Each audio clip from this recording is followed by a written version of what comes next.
Baldness was on full display as both Manchester clubs had extremely predictable results in game week 2, and Sean Dyche's Evertoned. Let's get into it. We start with Brighton's first home game of the season against Manchester United. The Seagulls have loaned out left-back Valentin Barco to Sevilla, and after the game bought attacking midfielder Matt O'Reilly from Celtic for £25 million and left-back Ferdi Kadiolu for the same price from Fenerbahce. They kept their 4-2-3-1 from the Everton game with one change. Jason Steele stayed in goal with a back four of Joel Veltman, Jean-Paul Van Hecke, Captain Lewis Dunk and Jack Hinshelwood. James Milner joined Billy Gilmore in the engine room, the latter replacing Mats Vifer, who picked up a knock and wasn't in the squad. Yankuba Minte was back on the left with Joao Pedro at number 10, Kaldu Mitoma on the left and Danny Welbeck up front. Cole Rushworth was on the bench, as was the returning Tariq Lamptey and Igor Julio. Adam Webster was there again, and Julio Enciso also returned. Carlos Baleba and Yassin Ayari was joined by new signing Jorginho Rutter, with Simon Adingra the last man named. The loaned out Barco freed a space, while Jeremy Sarmiento and Marco Mahoney were also removed. Who have sold midfielder Hannibal Medri to Burnley for £5.4 million, potentially rising to £9.4 million, were unchanged from their win over Fulham. This meant a 4-2-3-1 with Andre Onana in goal and a back four of Nosser Mazraoui, Harry Maguire, Lissandro Martinez and Diogo Dalot. The engine room had Casemiro and Kobe Mainu, with Amad Diallo, Mason Mount and Marcus Rashford behind captain Bruno Fernandes in the front four. Altay Bayende, Matthias de Ligt, Johnny Evans, Christian Eriksen, Scott McTominay, Toby Collier, Joshua Zirkzee, Alejandro Garnacho and Anthony were on an unchanged bench. The first chance came when a Dalot cross found Diallo in a great position but was somehow scuffed by the Ivorian. A Pedro cross missed everyone but Mitoma cut it back and Welbeck stretched to poke it in. It was 1-0 at the break, where Zirkzee came on for Mount. Pedro fed through Milner on the break, who put a weak effort past Onana, but it was cleared by Dalot before reaching the line. A cross-Minter free kick was headed on the bar by Welbeck. A ball by Mazraoui found Diallo, who made a quick penetrating run and saw his finish deflected on off Van Hecke. Garnacho came on for Rashford, and then Diallo on the break found Fernandes, who squared it to the Argentine, who fired in. Just one problem. Zirkzee, who was also darting forwards, touched the ball on the line and was offside, thus getting it ruled out by VAR. Baleba came on for Milner, with Diallo booked for a foul on Welbeck and Mainu for a foul on Baleba. Enciso came on for Welbeck and McTominay and De Ligt for Fernandes and Maguire. Von Hecke was booked for a foul on Martinez, with Ayari, Rutter and Adingra on for Gilmore, Minte and Mitoma in the 90th minute. Anthony also came on for Diallo. In injury time, a corner wasn't dealt with and recycled by Brighton, with a beautiful dink by Adingra headed home by the unmarked Pedro. On XG, Brighton won 2.32 to 1.53, suggesting a fair result. A massive statement for Brighton and Fabian Hutzler, who will now be considered the latest on a conveyor belt of stylish young managers, who are destined to keep the Seagulls fighting way above their station, as a club that played their first Premier League season ever in 2017, but are now expected to come mid-table at the absolute lowest. Graham Potter and Roberto De Zerbi did this, and now Hutzler, who did well at St. Pauli but was still considered a gamble. Unlike most managers, he always has his age, 31, written after his name in articles. Still, like Potter and De Zerbi, he has beaten Man United, considered a scalp, despite the fact it's now happened 5 times in the last 6 meetings. Brighton were patient, methodic, even surgical in build-up, and that approach led them to both goals. Both came from crosses that went deep into the box, missing everyone, and were recycled. Joao Pedro was absolutely ridiculous in this game, getting the assist and the last-minute goal, showing unbelievable vision and creativity. Danny Welbeck continues to do the business up front and will be fighting for his place because of the Rutter signing. He scored 2-2 to open the season. I predicted a 1-1 draw, changing it from 2-1 at the last minute. I thought Zirkzee would start after a good performance against Fulham, but Erik ten Hag still insisted on having the false 9 in the first half before hooking the anonymous Mason Mount. The reason is because he wants Fernandes playing for a false 9, and who is obviously better in the tackle than a natural striker, to press from the front and be aggressive. And they actually started in that way and dominated the opening stages, but couldn't keep it up. I don't understand why you would abandon this tactical principle after 45 minutes when the game was still very winnable. They had 2 goals disallowed for offside, with Marcus Rashford timing his run a bit too early, and the comical Xerxes incident, as the Dutchman tried and failed to get out of the way. The positive for them mostly came from the right-hand side, with Mazraoui proving pulling an absolute coup, and Amad Diallo also showing adventure. However, Ten Hag is already on thin ice this season despite the FA Cup win, and positives written on paper are worth little in the third season. Only points are looked at now. The thing is, United are utilising quick direct attacks, which leaves them very stretched at the back as they need men to go forward to utilise long passes. They conceded the corner from which the winner was scored because only one player, Casemiro, was left in midfield, and Brighton walks through. With the next game against Liverpool before an international break, the gleeful rival predictions of Eric 10 weeks may be returning soon enough if things don't change. Into the 3 p.m. games as Crystal Palace hosted West Ham. Palace have two major outgoings as centre-back Joachim Andersen joined Fulham for £30 million and striker Jordan Ayew went to Leicester for £5 million. They kept their 3-4-2-1 from the Brentford game with Dean Henderson in goal. In the back three, Chris Richards was on the right with captain Mark Gay shifting over to the middle to fill the gap vacated by Anderson, while Chadi Riyad filled Gay's spot after spending the last game on the bench. Daniel Munoz was right wing back with Adam Wharton in the centre, but his partner Will Hughes was ruled out with illness and replaced by Jefferson Lerma, who was also on the bench in the last game. Tyrick Mitchell stayed at left back, but Odson Edouard came on for Daichi Kamada in the front three, alongside Eberechi Eze behind Jean-Philippe Mateta. On the bench was Sam Johnston, with Joel Ward and Rob Holding taking Riyad and Lerma's spot. Nathaniel Klein and Jeffrey Schlupp were there, with Kamada dropping down. Kik Decore was there, with Naurahu Ahamada taking the transferred Ayew spot, and the final place going to Ismail Assar. West Ham have loaned striker Gideon Kodua out to Wickham and defensive midfielder Freddie Potts to Portsmouth. They were unchanged in a 4-1-4-1 with Alphonse Areola in goal and a back four of Vladimir Soufal, Konstantinos Mavropanos, Maximilian Kilman and Emerson. Guido Rodriguez sat behind captain Jared Bowen, Thomas Soucek, Mohamed Kudus and Lucas Paquetá in the midfield five, and Mikel Antonio was up front. There was one change to the bench. Łukasz Fabianski, Aaron Cresswell, Jean-Claire Todibo, Aaron Wan-Bissaka and James Ward-Prowse kept their roles. Edson Alvarez was fit enough for the squad and came in for Andy Irving, while Crescencio Somerville, Nicholas Fulkrug and Danny Ings were also on the bench once more. An early Eze effort was deflected worryingly by Mavropanos but went over the bar. Kudus had an effort blocked, but his rebound was sharp and went just wide. A great ball by Wharton in midfield found Eze, but West Ham did well to prevent the cutback, and Eze had to take it himself, aiming it straight at Areola. Another sharp and direct break by the Eagles ended up with Edouard, but the Frenchman put it wide. From a short corner, Eze hit the bar from outside the box. It was scoreless at the break. Lerma was booked for a foul on Mavropanos, and soon after, Wan-Bissaka and Fulkrug came on for Antonio and Soufal, while Kamada came on for Lerma. Soucek was booked for a foul on Mitchell. Wan-Bissaka did well to find Bowen, and the Irons captain's pass to Paquetá led to some pimple in the box. It fell nicely to Soucek, whose effort was deflected in. Sarr came on for Edouard, but before a beautiful through ball unlocked Bowen, whose run and finish was absolutely delightful for 2-0. A Mitchell crossed, and Mateta didn't connect, but bounced off Sarr's thigh onto the post. Alvarez came on for Soucek, with Schlupp on for Richards, Todibo and Cresswell on for Kudus and Emerson. These subs didn't change the result, which was 2-0 West Ham. It was a much narrower win on XG. 1.53 to 1.38. I predicted a 2-0 win for West Ham and was bang on, noting the transfer rumours for Anderson and Gay. Anderson is now gone, but Gay played the whole game. Palace were the better team before the goal, and it was closer than 2-0 suggests, but that's 2 games and nil points for the Eagles against London opposition. Not good for Oliver Glasner's men, especially against two teams not even playing in Europe. Their only goal in those 2 games was an own goal. Although Eberechi Eze still looks quality, their 3-4-2-1 had many, including me, excited to see them. But though their direct counter-attacks have genuinely been a joy to watch, they don't get any prizes for that. Instead, they will need to find results, although I wouldn't be too worried. Julen Lopetegui disappointed a few fans on the opening day by opting not to start West Ham's big money signings, which I said was probably quite smart. And he's done the same again this time and got the win. They will probably get a chance in the League Cup in midweek and then be integrated fully into starting matches over time. They did get caught out a couple of times on the break, but defended quite smartly in those situations and were lucky Palace failed to find the net. These are expected to be the best of the rest of the sides outside Europe this season, excluding Newcastle, who are considered in their own category at the outset, though we'll talk about them later. Good job well done for West Ham. Crystal Palace needn't panic yet, as no team has underperformed XG more than them, and they have the players for that to regress to the mean. Fulham have officially released attacking midfielder Willian, but signed centre-back Joachim Andersen for £25 million from Crystal Palace. Striker Terrier Blade has been loaned out to Partick.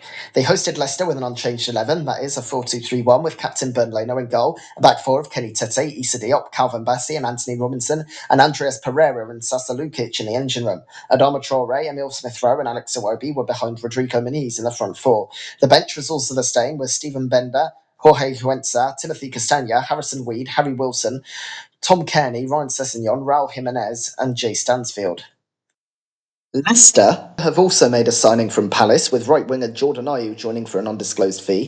Defensive midfielder Sammy Braybrook has been loaned out to Dundee. They also picked the same 11, although with a new shape, having switched from a 4-2-3-1 against Spurs to a 3-4-3. Mads Hermansen remained in goal, with James Justin, Yannick Vestergaard and Wout Faes as the three.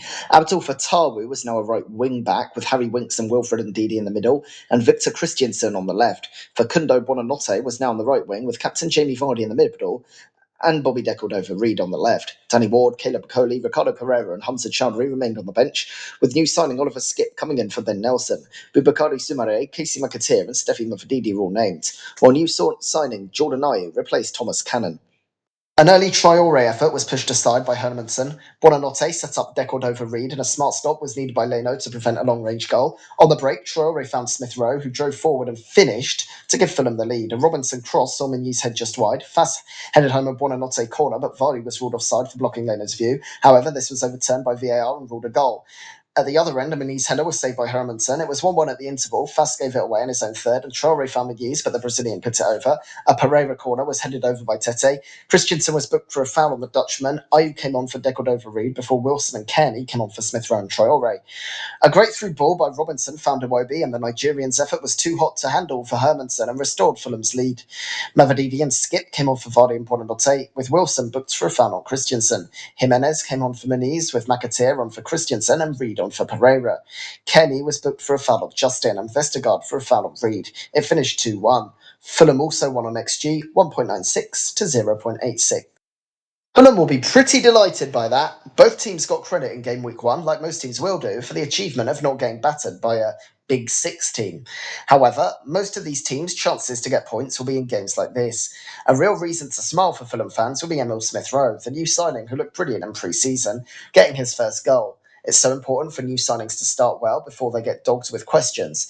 In fact, Fulham could have taken more chances, and they will be a bit worried with the performance of Muniz. Leicester got a goal from a fast header, but their front line, including Jamie Vardy, who was excellent on Monday, was anonymous today. Fulham look a really classy outfit, and it's a reminder for Leicester that, even against sides not in Europe this season, games where they have the upper hand will be rare. I predicted 1-1, but in reality, Fulham were good value for their win. The West Londoners can be more attacking, with Smith-Rowe joining Pereira in midfield, making their nominal 4-2-3-1 resemble a 4-3-3, as Andreas Pereira has quality both in attack and defence. The City hosted Ipswich at the first home game of their title defence. The champion sole defender João Cancelo to Al Hilal for £21.5 million. They're unchanged and again use their 3-2-4-1 with Ederson in goal and a back three of Manuel Akanji, Ruben Dias and Joshko Vardio. Rico Lewis and Mateo Kovacic were in the engine room, with Savinho, Bernardo Silva, captain Kevin De Bruyne and Jeremy Doku behind Erling Haaland. Stefan Ortega, Carl Walker, John Stones and Nathan Ake were on the bench, with Issa Kabore coming in for Nico O'Reilly. Jack Grealish was also there, and new signing Ilkay Gundogan came in for the ill Phil Foden. Matthias Nunes and James McAtee completed the bench. Ipswich made some major signings, with midfielder Jack Clark in for a reported £15 million from Sunderland, and defender Dar O'Shea joining from Burnley for a reported £12 million. Striker Chidozie Ogbene came in for a reported £8 million from Luton. Their formation, given as a 4-2-3-1 against Liverpool, was now a 5-4-1. Arianet Muric was fit to start and replaced Christian Walton in goal. Ben Johnson joined the back five alongside all of the defenders from last Saturday, with Axel Twanzebe, Luke Wolfenden and Jacob Greaves in the middle alongside Leif Davis on the left. Amari Hutchinson remained on the right, with captain Sam Morsey and Massimo Luongo in the middle. Johnson's addition meant there was no longer room for Connor Chaplin, who dropped to the bench. Sam Smodics replaced the injured Wes Burns on the left, with Liam Delap up front. Walton replaced Kieran Slicker on the bench, with George Edmondson also fit enough to reach it and taking Johnson's place, as well as Cameron Burgess, Connor Townsend, and Marcus Harness. New signing Jens Kudus was also named in place of Calvin Phillips, ineligible to face his parent club. Jack Taylor, Chaplin, and Ali Al Hamadi were also named. Johnson's addition was immediately justified as he played in Smodics on a through ball, and the Irishman's effort was reached by Edison, but it could only slow down the ball's trudge over the line. Davis tripped over Savinho in the box, and after an initial goal kick, after a VAR review, a penalty was awarded. Haaland converted it easily. Muric was tackled by Savinho in the box, allowing for an open goal for De Bruyne and 2-1. A nice through ball by De Bruyne was latched onto by Haaland, who rounded Muric and made it 3-1. Doku cut it back to Lewis in the box for a great chance, but the Englishman hit the bar. Soon after, De Bruyne hit the bar with a long-range effort as well. Morsey was booked for a foul on Savinho, and the Savinho then tangled in the box with Davis, but no foul was given, and it was 3-1 at the break. Kovacic picked up an injury and was replaced by Stones before Smodics was booked for a foul on Lewis. Diash was booked for a foul on Smodics. A De Bruyne cross led to a Holland's header at point-blank range, but a great save was made by Muric. Gundogan and Grealish came on for Doku and Savinho, while Taylor and Harness replaced Luongo and Smodics. Al Hamadi also came on for Delap. Near the end, an innocuous ball came to Haaland, who turned and fired into the bottom corner for an improbable distance. Edmondson and Chaplin came on for Hutchinson and Twanzebe, while McAtee and Nunge came on for Haaland and De Bruyne. Al Hamadi was booked for a foul on Grealish, and then Grealish was booked for simulation. It finished 4-1, with City winning 3.37 to 0.36 on XG. I predicted a 4-0 City win, and would have got it if not for Smodic's surprise opener. Ipswich were taught a cruel lesson by Man City, who are just as good as ever.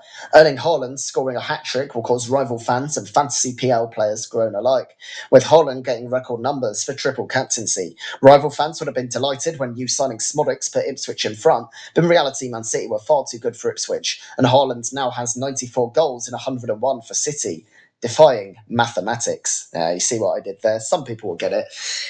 There was delight for the return of Gundogan, and though City will have much tougher challenges than this, it's fair to say this performance, and especially that of Haaland, seems ominous. This is the toughest game Ipswich will have all season, but they looked at times out of their depth, conceding 3 in 5 minutes. They also made mistakes they can't afford to make against Man City. The first goal was a challenge Davis did not need to make, and for the second goal, Muric on his debut dawdled far too much against his former club. And the Kosovo international does have a mistake in him, although he did redeem himself a bit with a great save later on to delay Haaland's hat-trick. It's against tough opposition, but Ipswich have lost their first 2 games, and they'll face much stricter scrutiny if this continues. It's rarely anything but tough opposition in the Premier League, and with only 1 game to go before the international week break, it'll be interesting to see if panic stations open. Wolverhampton hosted Nottingham Forest, with the Saints having sold midfielder Carlos Alcaraz to Flamengo, as well as loaning midfielder Shay Charles to Sheffield Wednesday.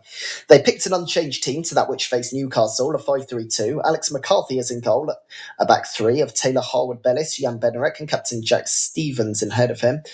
The midfield 5 is Yukinari Sugawara, Will Smallbone, Flynn Downs, Joe Aribo, and Carl Walker-Peters, with Adam Armstrong and Ben Brereton the front 2. Joe Lumley, James Bree, and Charlie Taylor were on the bench, while new signing Mateusz Fernandes was added for Nathan Wood. Sammy Ledozi was again there, with new signing Leslie Ogachukwu replacing Alcaraz. Tyler Dibling, Karen Archer, and Sam Amo Amior were the final names on the bench. Forest have a transfer update as they signed centre-back David Carmo from Porto for an undisclosed fee. They then loaned the Angolan out to Olympiacos. They kept their 4-2-3-1 with Matt Sells in goal. Neko Williams remained a right-back, with new signing Nikola Milenkovic returning from suspension and replacing Williano Bolli. Murillo and Ola Reiner completed Forest's back line. Ibrahim Songare was joined by Elliot Anderson in for the injured Danilo, while Anthony Elanga, captain Morgan Gibbs-White, and Callum Hudson-Odoi sat behind Chris Wood in an unchanged front 4. Carlos Miguel, Andrew Omobamidele, Harry Tafolo, Bolly, Nicolas Dominguez, Ryan Yates, Taiwo Oniyi, Eric da Silva Moreira, and Jota Silva were named on the bench. Armstrong was booked for a foul on Aina, while a Songare effort from long range was tipped over by McCarthy. Downs was booked for a foul on Anderson. A corner was half cleared, fell to Wood, who put it across goal, but Milenkovic couldn't get a clean strike and missed an open goal. Walker-Peters made a probing run, but his finish was straight as Sells. It was scoreless at half-time. Sungare was booked for blocking a quick free kick, while Wood was booked for a foul on Walker-Peters. Ilanga made a run forward, but his effort was deflected behind off Stevens. Yates came on for Sungare. A corner wasn't dealt with, and Hudson-Odoi's cross found Gibbs-White.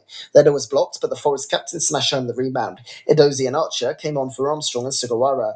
Elanga made a run forward, but his effort was saved. Dominguez and Awoniyi came on for Anderson and Wood, while Taylor and Fernandes came on for Aribo and Harwood Bellis.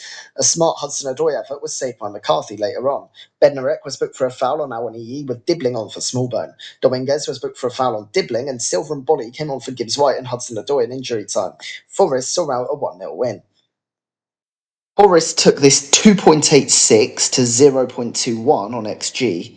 I predicted a 1-0 win for Forest, but not like this. I saw a close game that would be won by Forest, taking chances better. In fact, they peppered the goal, but it took a rebound from a corner for them to get the goal. Not that they'll care. Southampton, even before their opponents got a red card, looked better than Newcastle.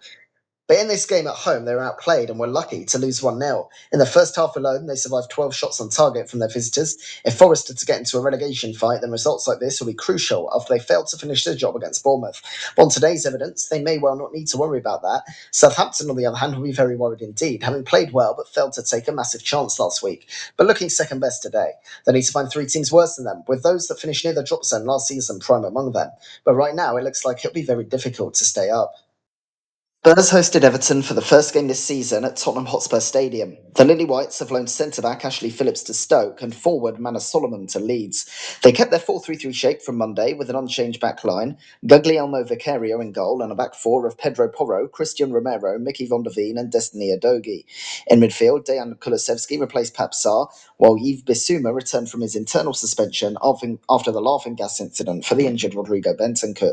James Maddison was the other man in the three. Brennan Johnson was on the right, with captain Son Heung-min moved centrally after an injury to Dominic Solanke.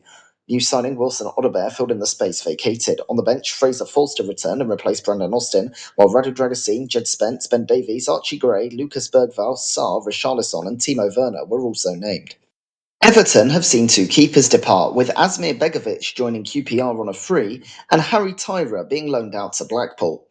Everton kept their 4-2-3-1 formation with Jordan Pickford in goal. There was one change as Roman Dixon, not even in the squad against Brighton, replaced the suspended Ashley Young at right back. Captain James Tarkowski, Michael Keane and Vitaly Mikolenko were the rest of the back four. Timo Robenom and Idrissa Gueye in the engine room, with Jack Harrison, Abdoulaye Doucouré and Dwight McNeil behind Dominic Calvert-Lewin in the back four. The bench was unchanged with João Virginia, Jake O'Brien, Mason Holgate, Jesper Lindstrom, Jensen Metcalf, Harrison Armstrong, Iliman Ndiaye, Beto and Neil Morpoy.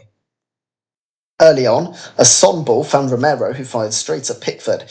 A long-range effort by Son was deflected by McNeil, but Pickford made a good save. Kulusevski found Basuma, who fired a brilliant effort from inside the D and off the crossbar. Soon after, Pickford made a heavy touch and was tackled by Son, who made it 2. It was 2-0 at the break. Lindstrom and Ndiaye came on for Harrison and Doucouré, and Lindstrom had a good effort forcing Vicario into a smart stop. Richarlison and Sarr came on for Odobert and Kulusevski. A corner was headed now off the bar for Romero for 3-0. Beto came on for Calvert-Lewin and Gray for Bissouma, while Spence came on for Adogi. On the break, Van der Veen ran the length of the pitch and found Son, who fired past Pickford, with the England goalie getting a touch to it at a tight angle. Bergvall came on for Maddison and Armstrong came on for Gueye. It finished 4-0 with the XG showing a 2.58 to 1.10 win for Spurs. I predicted a 3-0 win for Spurs. Spurs are back on track following a tough draw to Leicester last week, and they'll be happy with the routine win. The ability to comfortably dispatch opponents like this is crucial in a fight for top 4, which it seems Spurs might be in this season. Yves Bissouma will be happy, and after bowing an apology after his goal, will hope to show that he is now focused on football. I do wonder if Ange Postecoglou will see this and conclude that Spurs look better without Dominic Solanke, as Son scored 2 goals playing as a number 9, for me his best position. Postecoglou made work of Everton's weaknesses at fullback, with Young suspended and Coleman injured, doubling up on the wings, which is why Kulusevski was a nominal central midfielder. On the other side, Maddison drifted left. Only 15% of their attacks were central. As for Everton, what do you say? 7 goals conceded and none scored in 2 games. Well, there are some, if not positives, things to cling on for. Firstly, Everton's side is filled with injuries that won't last forever, plus the suspension to Young. That 19-year-old Roman Dixon had to start says a lot. This is obviously not trivial, with Jared Branthwaite in particular adding so much to the side. Pickford made errors and the XG was a bit closer, although few would say that 4-0 was unfair. This, though, is probably an unnecessary playing of devil's advocate, because every team gets injuries and this is a really bad pair of results. It is only 2 results, though, and they'll have to hurry up and get some good ones, starting with the next game. Interestingly, those Everton fans who stayed till the end applauded their players in the away end at full time. That says a lot in its own right after a 4-0 loss. However, not everyone was happy, with some toffees at Euston Station giving a lot of stick to the players, leading Morpie to go on X to talk about how normalised abuse is. Sean Dyche gave an interview where he talked about how Everton have no money and how managing them, and he did seem to specifically mean them, was a never-ending challenge. All the signings he made were offset by the sale of Amadou Onana. Pundits now talking about him being under pressure, but unless they have a bloody good replacement, they would be absolutely insane to sack Dyche at this point of the season. The late game was an enticing one, as Villa hosted Arsenal. Villa, who have loaned out left-back Philly Monroe to Real Union and left-winger Samuel Limington Jr. to Bologna, saw an unchanged team given in a different formation, 4-4-2 instead of 4-2-3-1. Emiliano Martinez was in goal with Matty Cash, Ezri Konsa, Pau Torres and Luca Digne in defence. Leon Bailey, Amadou Onana, Yuri Tielemans and Captain John McGinn in the midfield four, with Morgan Rogers now considered a striker alongside Ollie Watkins. An unchanged bench included Joe Gauci, Kostan Nedeljkovic, Diego Carlos, Ian Matson, Ross Barkley, Emiliano Buendia, Jacob Ramsey, John Duran and Jadon Philogene. Arsenal have signed midfielder Mikel Merino from Real Sociedad for £27.4 million plus £4.2 million. They've also loaned out Fabio Vieira to Porto for the end of the season. The Gunners saw one change, again using a 4-3-3. David Raya was in goal with a back four of Ben White, William Saliba, Gabriel Magalhaes and Jurrien Timber. Captain Martin Odegaard, Thomas Partey and Declan Rice were in midfield three, with Bukayo Saka, Kai Havertz and Gabriel Martinelli the front three. Aaron Ramsdale, Jakub Kivior, Zinchenko, Ricardo Calafiori, Jorginho and Ethan Nwaneri were on the bench, as was Eddie Nketiah, in for the injured Gabriel Jesus. Leandro Trossard and Reece Nelson completed the substitutes list. Early on, a Saka effort inside the box was saved by Martinez. Cash was forced off early on for Nedeljkovic. Gabriel lost it in a dangerous area, and Rogers squared it to Watkins, who somehow fired wide despite his chance being worth 0.62 xg. A low Martinelli cross was put wide tamely by Havertz. Rice was booked for a foul on Rogers, and it was goalless at the break. In the second half, an Arne effort was deflected by Gabriel onto the bar, and then somehow Watkins' rebound was saved by Raya. Gabriel was booked for a challenge after advantage was played. Duran and Ramsey came on for Watkins and McGinn, while Trossard came on for Martinelli. Saka did well to keep a ball in, and it came off Rogers to Trossard, who fired home with his first touch. Onana was booked for a foul on Saka. Matson and Barkley came on for Digne and Onana. A shot from Partey from just outside the box went in off the post, despite Martinez getting a glove to it. Calafiori came on for Timber, while a Rice cutback to Odegaard was somehow fired over by the Arsenal captain. Nelson came on for Saka, while Odegaard was booked for a foul on Tielemans. Villa did have a higher XG tally, 1.81 to 1.22. There's a lot to unpack with this game, of course, with that disparity between the XG and the actual result. I thought Arsenal would get the job done and win 2-1, and they actually kept a clean sheet somehow. Watkins missed two huge chances, which explains the XG, the latter courtesy of a brilliant save by Raya.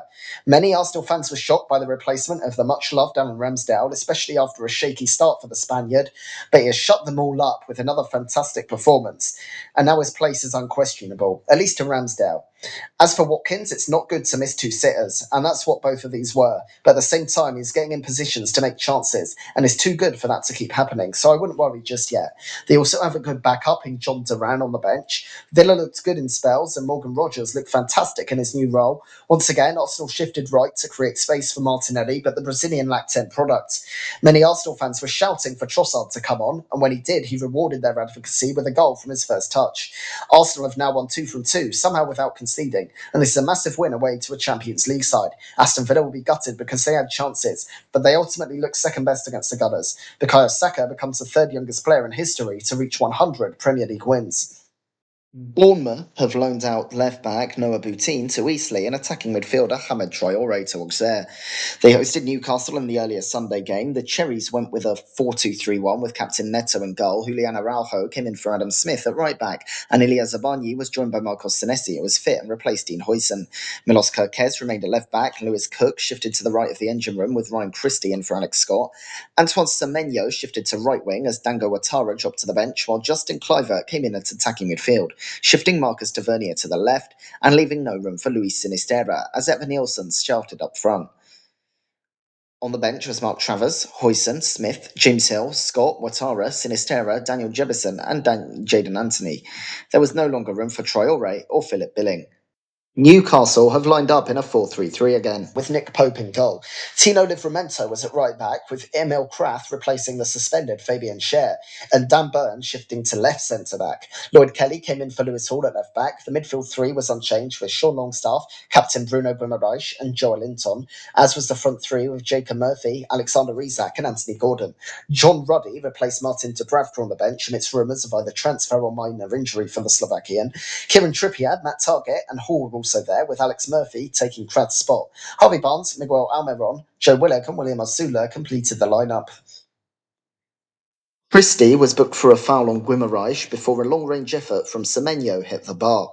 Semenyo robbed Joel Linton in midfield, drove forward, taking two Newcastle defenders with him, and freed Tavernier, who he picked out, and saw Julie put it past Pope for the lead. It was 1-0 at the break. Trippier and Barnes came on for Livramento and Murphy before Semenyo put in a cross, but Evan Nilsson couldn't get clean contacts and it went wide. Scott then came on for Christie, while Willock and Hall replaced Longstaff and Kelly. A cross by Barnes was met by Joel Linton's shoulder, forcing Neto into a good save. Ouattara and Semenyo came on for Cliverton Evan Nilsson. Another Barnes cross went deep, and Gordon was there at the back post to level things. Scott nearly responded, but his 20-metre effort was just wide. Gordon launched one into a crowded box, but Burns' header was saved by Neto. Jefferson and Smith came on for Tavernier and Araujo. Senesi was booked for a foul on Isak, and Burn booked for a foul on Neto. Almiron came on for Gordon. A quick corner in injury time was headed home by Ouattara for a winner, or so it seemed. VAR revealed that it came off his arm and it was ruled out. Newcastle went up the other end and put a cross in, but Neto claimed it.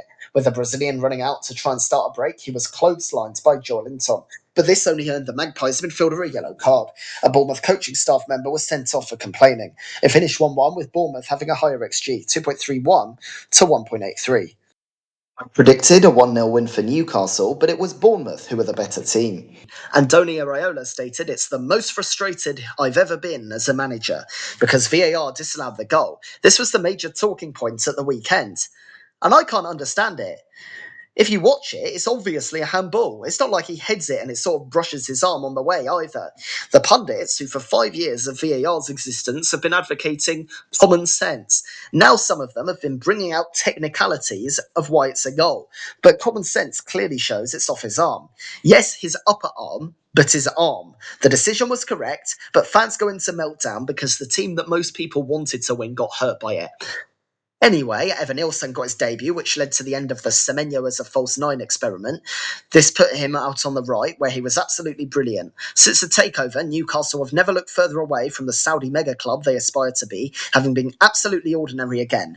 Looking all right, but only really matching what is probably, in a historical sense, the smallest club in the Premier League. I'm still not convinced about Evan Nilsson, but it's game 1 out of 37 for him. And it looks like even without Dominic Solanke, Bournemouth are doing enough.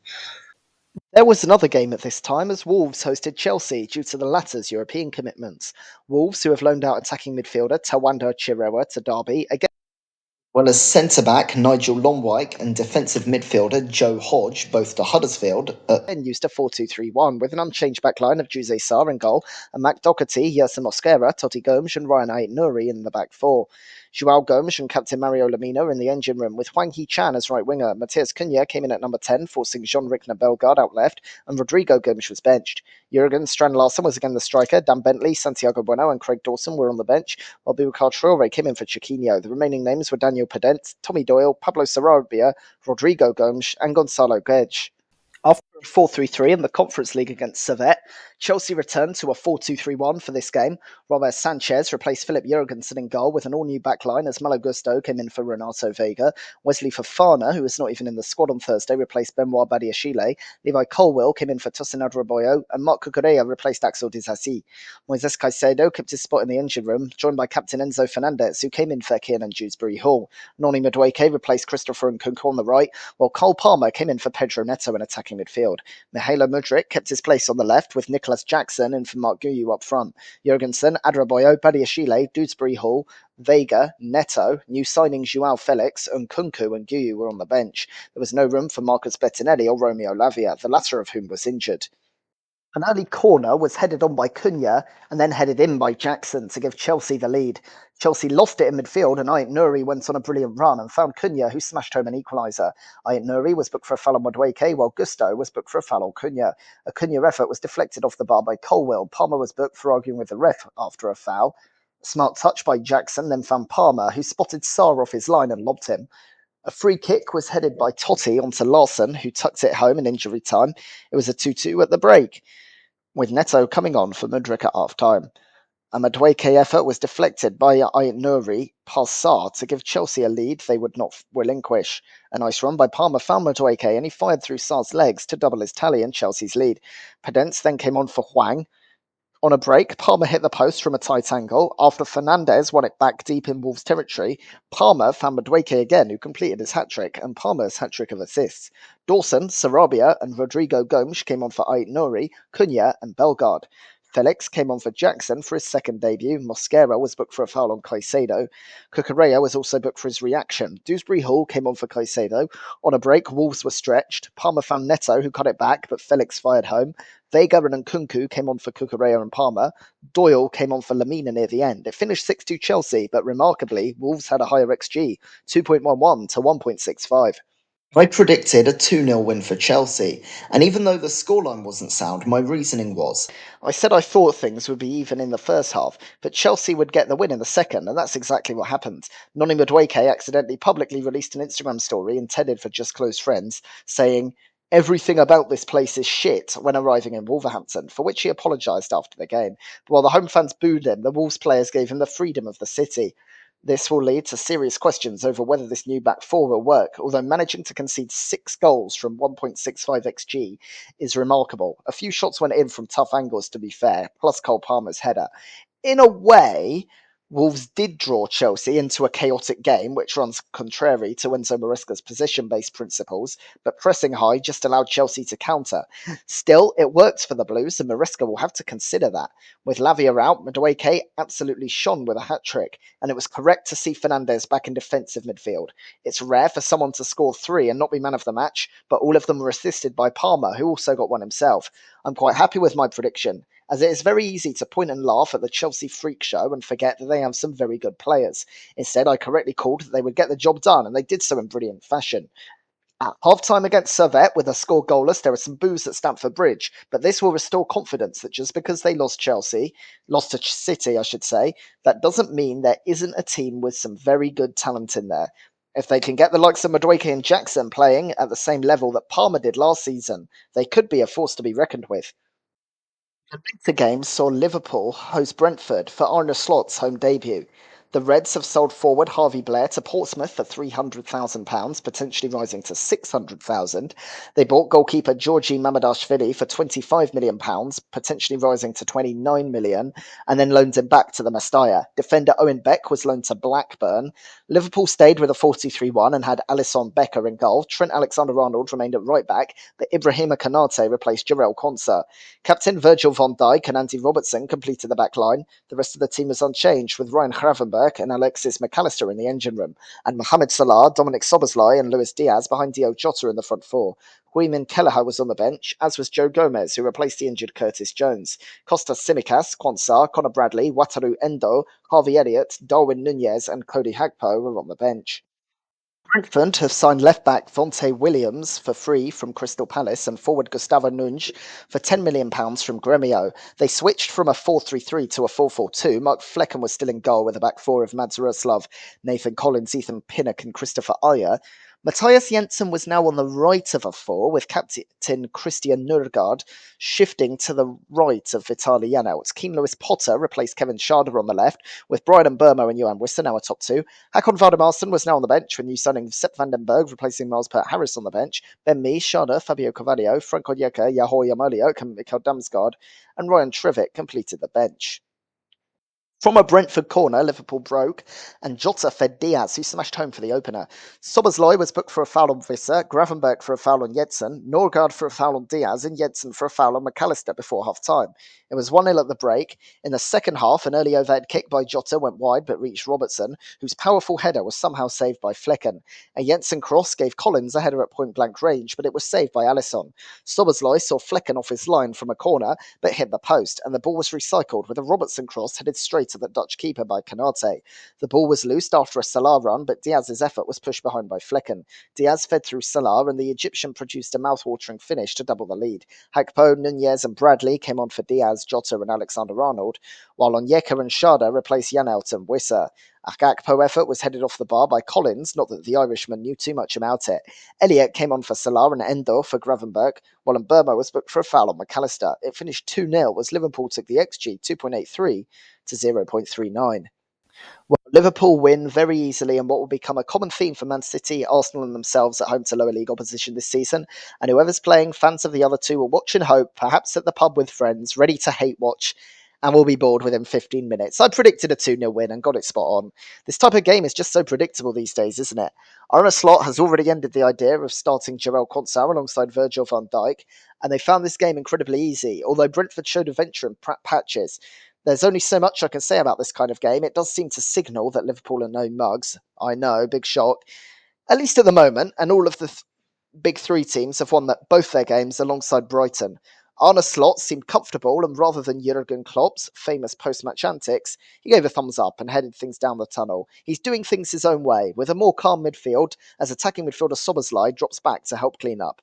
They were so comfortable that someone called Derek wrote into the BBC Live blog to say that he thought that Klopp was overrated and didn't make as much of the squad as he should have. Blimey. I think he may be trolling, but if he's serious, that is the worst football opinion I've ever heard. Anyway, Liverpool fans have clearly taken to Slot, and it's a perfect start to the Dutchman. The big talking point is the great start for Mohamed Salah, for whom it was doubted if he would still be there with a year left on his contract, and how he'd play in his 30s. He's been excellent, as simple as that. As for Brentford, what can you say? No, seriously, what can you say? Will anyone get worried that they lost away to Liverpool? Obviously not. They didn't give a particularly good or bad account of themselves. The talking points will be familiar, with no Ivan Toney chief among them. Dropping Kevin Sharder for Keane Lewis Potter is certainly an interesting choice, but I have the suspicion that it will switch back for the next league game. 3 out of 10 correct scores and 7 out of 10 correct results. The ones I got wrong, Bournemouth, Newcastle, Bournemouth were much better than I thought. Newcastle haven't really set the world on fire, have they? Brighton United, I changed it at the last second. I thought Brighton would be the better team, but I thought United would do enough to get a draw. Clearly not. And Fulham Leicester, thought it would be tight, but Fulham deserved their win. The 3 I got completely right. Liverpool beating Brentford 2-0. That one was pretty predictable, wasn't it? Was happy with Palace West Ham. I did predict there'd be no Anderson, and it did go on to cost them. I was going to go for a draw before I saw those rumours, which turned out to be correct. And the other one, which was Southampton Forest, I said 1-0. I didn't think it would be like that, a dominant game where Forest only scored 1. I thought it'd be tight and Forest would take their chances, but correct one's a correct one. And on to next week. Now, most teams are playing in midweek, and by the time this is up, they've probably already played, so there's no point doing a preview. League Cup second round action to come. On Tuesday, Everton hosting Doncaster, Leicester hosting Tranmere in the northern section. Brighton host Crawley, Fulham visit Birmingham, and Palace host Norwich in the southern section. On Wednesday, Wolves host Burnley, and Forest host Newcastle in the north, while Ipswich visit AFC Wimbledon, Southampton visit Cardiff, Brentford visit Colchester, and West Ham host Bournemouth in the south. That's just the Premier League games. There are a few more as well. Chelsea also have their Conference League playoff League Path second leg away to Servette on Thursday. The other 6 clubs do have a rest as a reward for reaching the European League phases, although don't worry about that. They will pay that back in interest. Now, obviously, these midweek games aren't getting a preview, as I said, but I will have a look at them as part of the preview for the next week of Premier League games, and get ready to see that in your subscription feed. If you haven't subscribed already, please do so, and check out the other videos, including my predictions for the season and the special episode, the Roy Hodgson story, which I'm pretty proud of. Thank you for watching, and goodbye.